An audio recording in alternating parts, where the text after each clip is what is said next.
Ladies and gentlemen, such a catastrophic blunder was committed today when the world number one Magnus Carlsen and Gukesh D faced each other. It broke my sound equipment that I'm having to re-record this video. There were 10 of you who saw the first one, and there was no sound. So that was taken down. This one will be going up, but that one will be added to my bloopers playlist. But we're here to talk about Norway Chess Round 6. There are storylines all over the place. Now, we go to the first game. Hikaru Nakamura, Fabiano Caruana. Timestamps in the description down below. But this game is important. Why? Hikaru said if this tournament doesn't go well, he will not pursue the World Championship. And he's lost 3 in a row. Not all of them have been classical games, but he's lost 3 in a row, so he really needs to bounce back. And these players, for the first bit, it's Armageddon. This and the Arjun Wei Yi game were both Armageddons. Both of these players played a double fianchetto system. There was a Nimso Larsen, and they really didn't get up to much for quite some time. There was some maneuvering. We had a pawn exchange, but there was some maneuvering. Hikaru made a slight inaccuracy, and really there was nothing to play for. Fabi was actually quite a bit better, but Hikaru's used to these kind of systems where he kind of lets black do stuff, and he's going to defend and he's going to provoke black to make a mistake. And there it is. Knight c to e4. A mistake from Fabi. But it's a mistake that only levels the position. The best move from Fabi here is to actually play knight to e6. It thinks this is the better coordination of the pieces, and maybe you're bringing the knight to like d4. Or out this way. It thinks this is a better square for the knight. So knight c to e4 is a mistake, and Hikaru just takes it. So we get a trade of knights, and after you kick the knight out, you can win this pawn. Kind of. Because we get check here, and now we take on c4, bc4, takes, and takes. So he was up a pawn, it didn't last very long. And we've got this endgame. And Hikaru's 3-minute time advantage has been halved. It's now only about 1 minute and 20 seconds. And he's got to push. Remember, he's playing with the white pieces, so he has to win. Fabi can afford a draw. He's got draw odds. And they continue to play. We don't trade bishops, but Fabi's kind of going after Hikaru's king, because if he can get a perpetual, he wins the game. So he goes with h4, not the best move, and Hikaru's trying everything he can, really. Like, he's infiltrating with the rooks. He trades off a set of rooks, and he's trying to win a pawn. And we get some exchanges, and he starts going after Fabi's king. He starts marching his pawns down, and e3 is the wrong move here. Hikaru here is +1 and is better if he finds bishop to e5. Is it bishop e5? No, it's bishop d6. Bishop d6, protecting this pawn. Sorry, 1 square too far. Bishop d6, because you protect this pawn, and then you can now reroute this knight to like e5 or back to e3. It thinks this is the better coordination of the pieces. e3 is too much. Yes, you solidify everything, but now bishop to g7, which is not the best move. And Hikaru keeps going, and here he's much better if he plays bishop to e5 or knight to e5. He needs to put one of the two pieces on e5 and go for Fabiano's king. He plays rook c8, which isn't good enough. But what is Fabi doing? He plays king h7. Fabi Caruana in this position has got 2 moves that hold. King g7 and f6. Those are the 2 moves that hold for him. He can't find them with 1 minute and 22 seconds on the clock. He spends nearly 30 seconds and plays king h7. Now Hikaru here is winning. He's got 3 choices. The best move is to play bishop to e5. The next move is to play knight to e5. It's the same idea. And he can also play g5, looking to create like a mating net on the king. But he plays f5. The wrong move. Takes. The knight gets kicked out, and now we play bishop f4.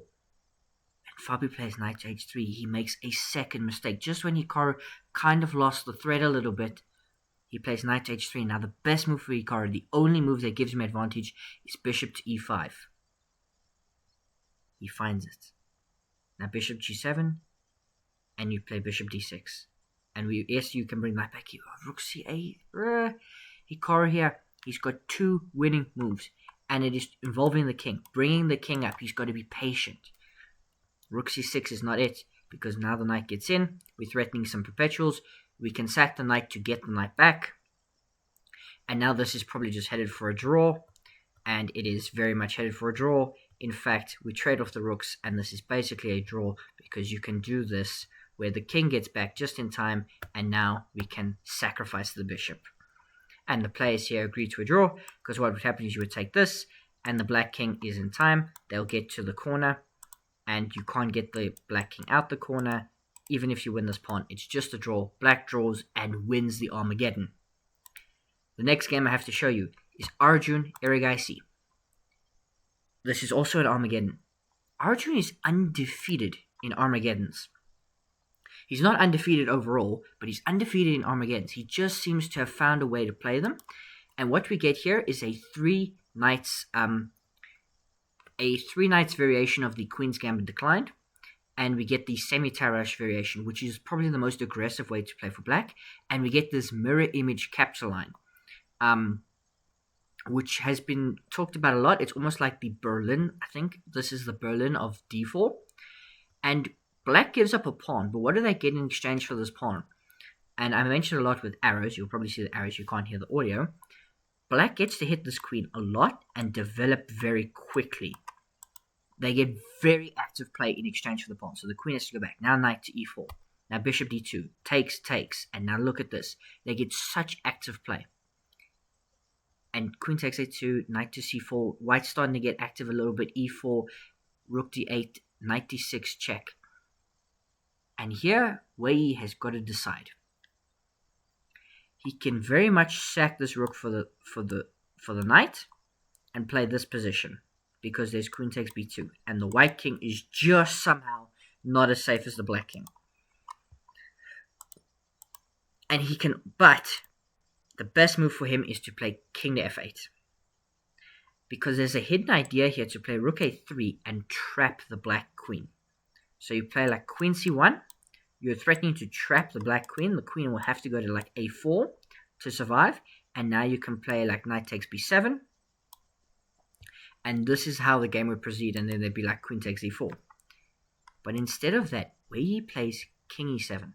He leaves his king in the center, and now we get queen c1, and the queen escapes, and yes, you can take on b7, but this is a vastly different position, and Arjun is just winning. Yes, there's queen takes e4, and you might say, but hang on, there's a hanging pawn here. Your rook's hanging. So we move the rook out the way, but the knight comes back, it hits the queen. The queen goes to b4, and now knight to a6 is played, which is not the most accurate move, but it's a fork.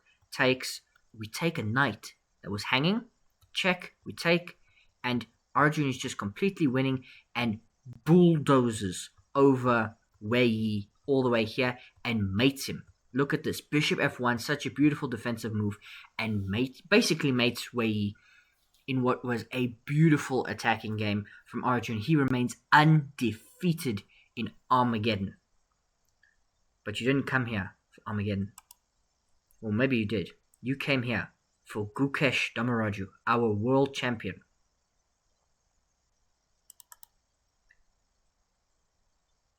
Our world champion versus the world number 1. Sorry, I was just double checking it didn't spoil the game. We have e4, e5, knight to f3, knight c6, bishop b4, the Spanish game. Knight to f6. Magnus yesterday played a Berlin. He plays it again today, but he played it against Fabiano Caruana and ran into some prep, and he said he regretted it deeply.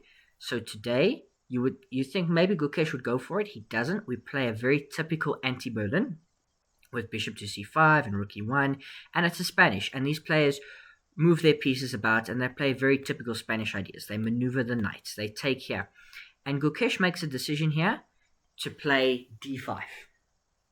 And I think this is a very key moment, because while you do block out this the light squared bishop, the dark squared bishop is open, and now black has a very clear weakness to target, the base of this pawn chain. You might say, but white has the same weakness. But I think black can exploit that a lot more. So Magnus gets a positional weakness to play against. And yes, it's not all going Magnus's way. They eventually trade dark squared bishops. So he doesn't have that active bishop. But he does have this weak pawn and this target. So he plays knight to f4. Now bishop to c6. And now rook b4. And now here, queen c2 is not good enough. It's too slow. What you need to play here is knight d2. you need to start defending this pawn, because there are about to be problems, and problems that after queen c2, Magnus plays one more preparatory move, and now look at this. Bishop to a6, the best move. It is -1. Magnus is exquisite here. Queen a2 is the last straw. You are now not completely lost, but Gukesh is in real trouble because bishop d3.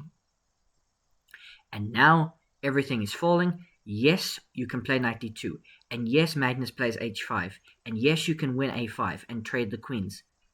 But now h4. And Magnus Carlsen is completely winning. In fact, he can play rook a4 and we just double. And yes, you can play rook a2. The knight's still hanging. But there are various other threats. So Magnus just plays king g7. Look at that. You don't have to take the knight. Why can't you take the knight? Because you've got f takes g3, which takes this knight. And what about, you might say, but hang on, I've got like knight e2. Yeah, but then there's like rook takes d3. The bishop loses its guard. That's the big trick. Black is still completely winning, but there's no need to give up your pieces when you're attacking. So king g7. Lovely move, just waiting. Rook a7. Rook d4. And now knight f3 is the final straw. Now you can take the knight. Why? Because after f takes g3, Magnus can find knight takes h3. Brilliant move. Because g takes h3, and now you've got bishop takes e4, pinning the knight. The rook is no longer hanging. King h2 is not the right move, because rook d1 is not good for Magnus either, but it's good enough. We win another pawn. Magnus is now up a pawn. He's got these two passed pawns in the center. He's got to be wary of this, though. But this black king is about to get surrounded by all of the pieces. Look at the knight infiltrated. Look at the king. Look at the king. Giga Chad King just walking in the middle of the board. Magnus here has got lots of winning moves, but he plays f6, which is a blunder because of a check. Rook f3 check, because you get here and you're forced to trade rooks. And this position has only marginal winning chances for Magnus. But king g3, and now even though you can play d5, I can play knight takes f6. And Magnus can definitely push this. This is where I first saw the game. I was busy all day. This is where I first saw the game. And I thought, Magnus is better here. He might push for a win. He definitely will not lose this game. Gukesh might hold. He's the world champion for a reason. I think he could definitely hold this position. But Magnus is playing with the initiative here. I think this pawn is very weak. The rook is not behind it. I think the white king is being surrounded. I think Magnus's pieces are coordinated really well. Knight takes f6, though, does hit the base of the Magnus pawn chain. Rook f8. Rook f2 check. King e1, and now knight d7. Now, if I give this position to most people, they will say, well, just simply move the rook. Anyway, as long as you don't hang it again, you can even play like here and defend this pawn. Magnus Carlsen, in this position, plays knight to e2. And you can see the bar shoot up. Because for some reason, somehow, he missed that I can take the knight. Well, not I, Gukesh can take the knight. And it's check. So he just loses a full knight, and his pawns are not fast enough. Gukesh gets his pawns back just in time. They trade, and check, and here, and here. And Magnus Carlsen, from completely winning, blunders the game back to a draw, and then blunders the entire game. When have you ever seen Magnus Carlsen, the GOAT of chess, play a move like knight to e2? This is like his Bobby Fischer moment, when Bobby Fischer trapped his bishop. This is unfathomable. Magnus Carlsen, the world number one. Gukesh gets his first classical win, I think, ever against Magnus. In a classical chess game, Magnus had 47 seconds to just move the rook. Like, rook e8 is fine. Rook h8 is fine. Rook g8 is fine. Like, everything except basically rook b8 and not moving the rook is fine. Like, you can even play g5. And lose the rook because you deflect the king, and then you take this rook, and then you're winning completely. Knight e2. And Magnus Carlsen is forced to resign. How about that?